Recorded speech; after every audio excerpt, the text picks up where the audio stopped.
네, 안녕하세요, 교우 여러분. 부활절의 마지막 주에 인사를 드립니다. 앞에 서는 일은 늘 떨리지만 목사 안수를 받고 나서 여기 서니 마음이 좀 더 복잡합니다. 웃으시라는 의미로 말한 건 아니었습니다. 네, 그렇지만 이 길의 시작에서도 그리고 사실 지금도 제가 온전한 확신이 있다고 말하기는 어렵습니다. 그럼에도 안수를 받고 나면 한 챕터가 끝났다는 그 안도가 좀 클 줄 알았는데요. 지금까지 남는 것은 그 스토를 저에게 걸어주시며 멍에를 메어주는 것 같아 마음이 무거웠다는 한 선배의 말입니다. 시간이 흐르더라도 저에게 주어진 이 몫을 가벼이 여기지 않도록 노력하겠습니다. 한문너 목사님께서 하늘 뜻 날짜를 선택할 기회를 주셨을 때 6월 1일을 선택했습니다. 안수 전으로는 도저히 시간이 나지 않을 것 같아서였습니다. 그런데 나를 잡고 보니 이때가 대선 전 주일이었습니다. 제가 의도한 것은 아니지만 오늘 제목에도 선택이라는 단어가 들어갑니다. 제가 짐을 지겠다곤 했으나 이렇게까지 짐을 질 생각은 없었습니다. 그래서 오늘 하늘 뜻이 영 시원찮으시더라도 새내기 목사의 떨림과 서투림이 겠거니 하시고 이해해 주시길 부디 바라봅니다. 그리고 또 바라기로는 광장에서 수많은 시민이 외쳤던 민주주의와 평등이 실현되기를 기대합니다. 우리가 이미 하나님 나라를 살고 있음을 믿습니다. 삶은 크고 작은 선택들로 이루어져 있습니다. 우리는 그간의 선택을 돌아볼 때 만족할 때도 있고 후회할 때도 있습니다. 또 다른 한편으로는 삶은 선택만으로 이루어지진 않습니다. 우리는 택하지 않은 무언가를 감내하며 살아가기도 합니다. 무수한 선택들과 또 선택하지 않은 것들 그 틈바구니에서 우리는 무언가를 놓치기도 합니다. 그런데 무언가를 놓치긴 한 것 같은데 내가 대체 무엇을 놓쳤는지 모를 때도 있습니다. 윤동주 시인은 자신의 시 길에서 이렇게 말합니다. 잃어버렸습니다. 무얼 어디다 잃었는지 몰라 두 손이 주머니를 더듬어 길에 나아갑니다. 내가 사는 것은 다만 잃은 것을 찾는 까닭입니다. 인생의 길에서 우리는 무엇을 놓쳤을까요? 선택과 선택 사이 우리가 잃은 것은 무엇인지 이야기를 해보고 싶습니다. 오늘 사도행전 16장 16절에서 34절 말씀은 바울의 2차 선교 여행 중 한 여종과 간수를 만난 이야기입니다. 2차 선교 여행 초반에는 바울은 소아시아 지역을 중심으로 복음을 전하다가 마케도니아 사람이 자신을 도와달라는 환상을 보게 됩니다. 이 환상은 바울의 방향을 소아시아가 아닌 마케도니아로 이끕니다. 그런데 마케도니아는 바울에게 익숙한 공간이 아니었습니다. 소아시아는 유대 디아스포라가 자리 잡아서 회당 중심의 전도가 가능했지만 마케도니아는 그렇지 않았습니다. 특히 그 첫 행선지인 빌립보는 로마의 식민지였는데요. 로마의 색채가 아주 강했습니다. 이후 빌립보는 기원전 42년 빌립보 전투라는 로마의 대규모 내전을 맡게 되는데요. 그 이후 식민지가 되고 대규모 퇴역 군인들이 빌립보에 정착하게 됩니다. 또 이 도시는 로마의 계획에 따라서 빠르게 변하게 되죠. 이러한 변화는 로마 시민과 현지인 사이에 긴장을 심어했습니다. 식민지 과정에서 몰락해서 노예로 전락하는 그런 현지인들도 있었고요. 당시 빌립보에는 빈민층이 20% 그리고 노예가 20%였다고 합니다. 바울은 이러한 역사를 가지고 있는 빌립보에 왔습니다. 유대 문화가 소수 문화이고 로마의 엄청난 압제가 체화된 도시에서 새 시작을 한 것이죠. 그래서일까요? 사도행전 1장부터 16장에 이르기까지 지칭어를 3인칭으로만 쓰던 저자가 마케도니아 환상을 기점으로 우리라는 지칭어를 쓰기 시작합니다. 그러니까 이전까지는 바울이 그들이 등으로 쓰였던 지칭어가 우리가가 된 것입니다. 물론 이 우리 본문에서도 인칭은 번갈아서 사용됩니다. 이에 대해서는 여러 주장이 있습니다. 저자가 선교 여행에 직접 참여했다, 적어도 목격은 했다, 혹은 문학적 장치이다 등 무엇이 정답이라고 명확히 이를 수는 없습니다만 저자가 말하는 우리라는 단어에는 어떠한 힘이 분명히 깃들어 있습니다. 익숙하지 않은 문화권에서 바울 일행 스스로가 이방인이 되는 상황에서 신앙 공동체의 정체성을 공고히 하여서 안정감을 느끼고 싶었는지도 모릅니다. 선교지에서 우리를 하나 둘 늘려가는 그 기쁨이 얼마나 클까요? 이제 이러한 이해를 바탕으로 빌립보 여행을 다시 읽겠습니다. 바울 일행은 우리를 꿈꾸며 빌립보에 옵니다. 16장 빌립보 여행에서 바울이 만난 주요 인물은 총 3명입니다. 이 이야기에 앞과 뒤를 장식하는 루디아와 간수가 있고요. 그 사이 어딘가에 여종이 있습니다. 빌립보에 등장한 바울 일행은 복음을 전할 사람을 찾습니다. 이전처럼 회당을 찾고자 했으나 빌립보에는 유대 문화가 안정적으로 정착하지 않은 상황이었는지 회당이 없었습니다. 그래서 이들은 성문 밖으로 향하죠. 그리고 어느 강가 기도처에 모여있는 여성들을 발견합니다. 이들과 함께 있었던 사람이 바로 루디아입니다. 두아디라 출신의 자색 옷감 장수인 그는 바울의 말을 듣고 복음을 받아들이고 그의 든든한 후원자가 되어줍니다.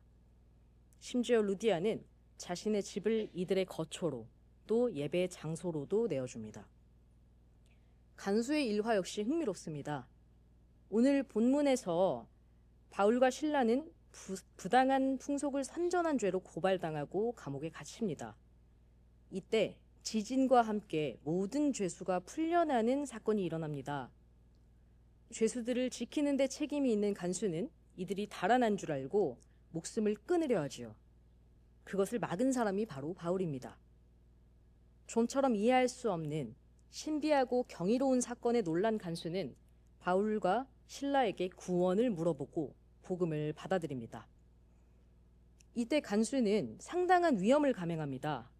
죄인 신분인 바울과 실라를 감옥 바깥으로 빼내고 심지어는 자기 집에 초대하기까지 합니다.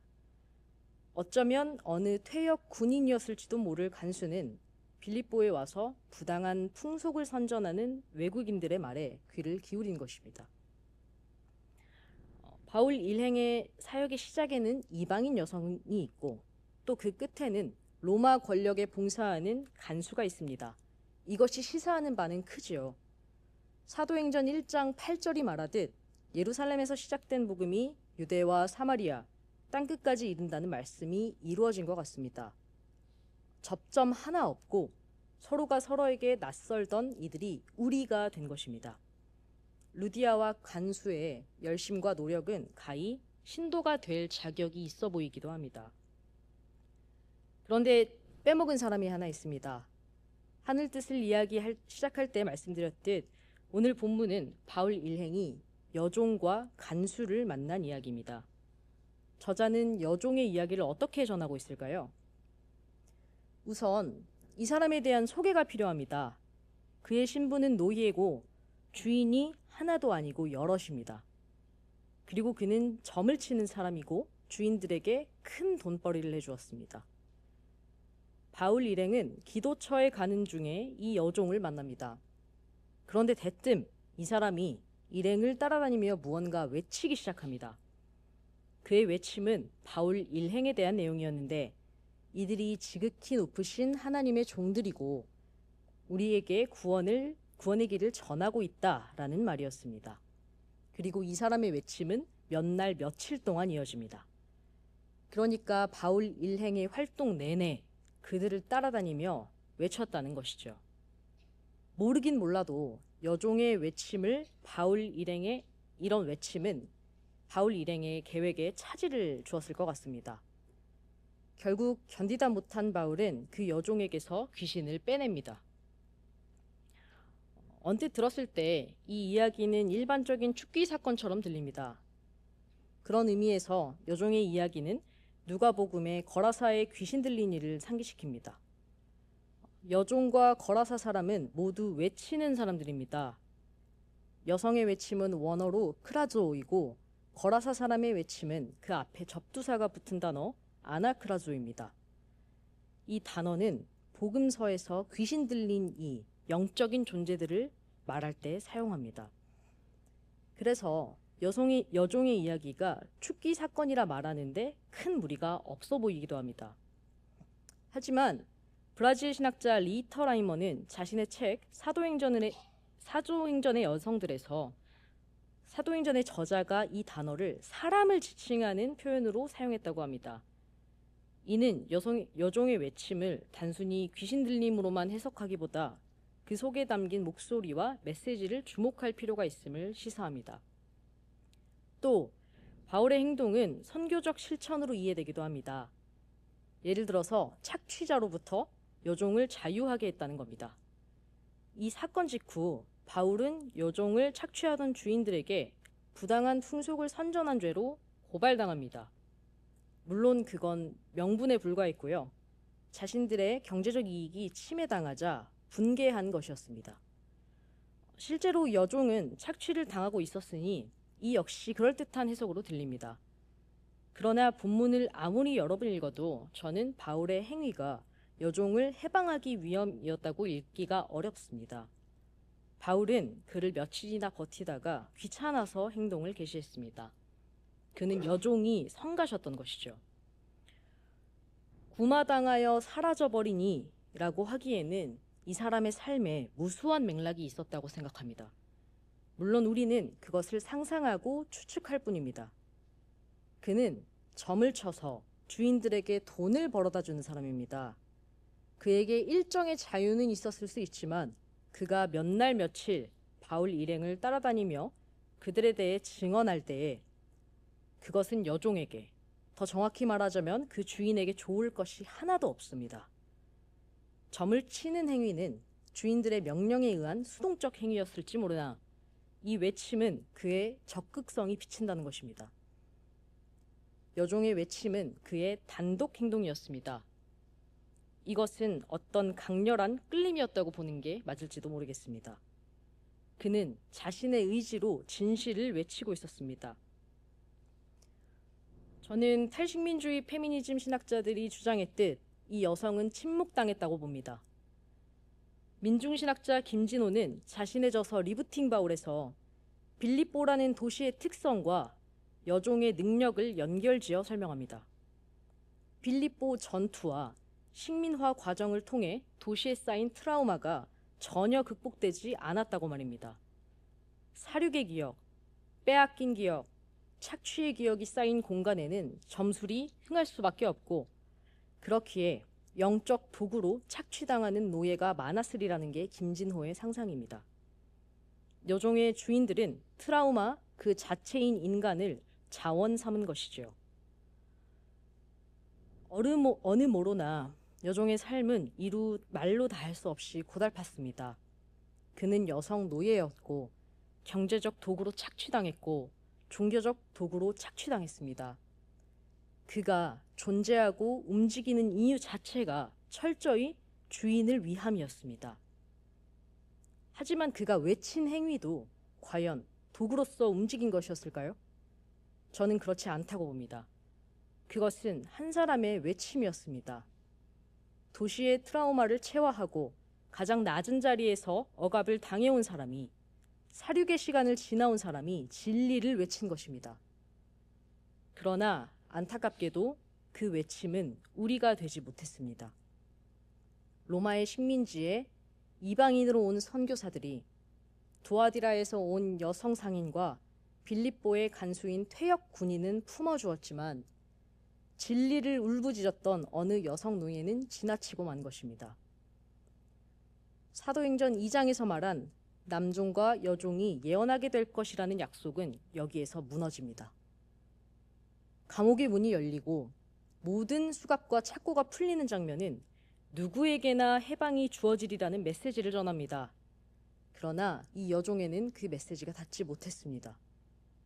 모든 메인 것이 풀리는 순간에도 여전히 풀려나지 못한 사람, 선택지에도 오르지 못한 사람, 그러나 선택 바깥에 분명히 존재했던 사람, 결국 우리가 되지 못한 사람. 이제 우리는 그들의 외침을 들어야 합니다. 긴 이야기를 지나 이제 요한 공동체의 이야기를 듣습니다. 요한복음 17장은 예수님의 고별 설교 후 드리는 마지막 중보기도입니다. 죽음을 앞둔 예수께서 남기신 이 기도에는 그들이라는 말이 반복됩니다. 처음에 등장하는 그들은 자신의 제자들을 가리킵니다. 그러다가 오늘 본문에 나오는 그들은 제자들 너머까지 확장됩니다. 예수는 이렇게 기도하십니다. 그들로 말미암아 나를 믿는 사람들도 위하여 빕니다. 이 기도는 단지 제자들만을 위한 것이 아닙니다. 선택된 사람들만을 위한 것이 아닙니다. 우리가 아닌 사람들, 그들을 위한 기도입니다. 예수께서는 하나됨을 위해 간절히 기도하셨습니다. 하나님과 예수가 하나이듯 우리도 서로 하나이기를 기도하셨습니다. 우리와 그들을 넘어 하나가 되는 것, 이것이 바로 예수의 마지막 기도입니다. 이 기도는 단지 관념적 이상이 아닙니다. 요한 공동체는 영지주의와의 갈등 속에서 분열을 경험하고 또 유대 회당에서 추방당하며 외부로부터 배척받는 고통을 겪었습니다. 그 고립의 시간 속에서 이 기도는 자기를 새롭게 구성하고 하나님 나라 공동체를 그리는 상상입니다. 또한 예수의 기도는 모두를 향한 선언이자 위로이기도 합니다. 그렇기에 이 기도는 지금 우리의 자리에서도 여전히 유효합니다. 우리는 그들과 하나 되기를 계속해서 꿈꿉니다. 하나님 나라는 지금 이곳 하나를 꿈꾸는 자들 가운데에 이미 시작되었습니다. 이제 우리의 기도를 지어갑니다. 요한계시록의 마지막 장에서 들려오는 음성은 우리를 생명으로 초대합니다. 로마 제국의 끝없는 폭압에 새 세상을 꿈꾸지 않고서는 견딜 수 없었던 저자의 고백은 오늘날 우리의 고백과도 맞닿아 있습니다. 하나님 나라 고백을 듣는 사람도 목이 마른 사람도 주님의 생명을 거저받을 수 있습니다. 주님은 알파며 오메가, 처음이자 마지막이고 시작이자 끝이십니다. 시작부터 끝에 이르는 모든 시간에 새 세상을 꿈꾸시는 하나님이 우리와 함께 하십니다. 빌립보 여행의 처음과 끝, 그 사이에 분명히 존재했던 여종을 잊지 마십시오. 사이에 있는 사람들의 소리를 놓치지 마십시오. 거저 받는 생명의 물조차 받지 못한 이들을 끊어내지 마십시오. 선택 너머에 당신에게 외칩니다. 새로운 꿈에는 선택된 이들이 없습니다. 자격에 따라 꿈이 주어지는 것이 아닙니다. 목마른 자, 외치는 자에게 하나님 나라가 거저 주어집니다. 예수께서는 오늘 선택 너머 당신에게 이렇게 말씀하십니다. 그렇다, 내가 곧 가겠다. 예수께서 당신에게 가십니다. 우리 안에 머무르지 않고 선택 너머에 있는, 저 바깥에 있는 당신과 하나가 되겠다고 하십니다.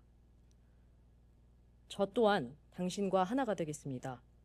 그리고 당신과 함께 다시 오실 예수를 열망하고 하나님 나라를 살아내며 외치겠습니다. 아멘. 오십시오, 주 예수님. 침묵으로 기도하겠습니다.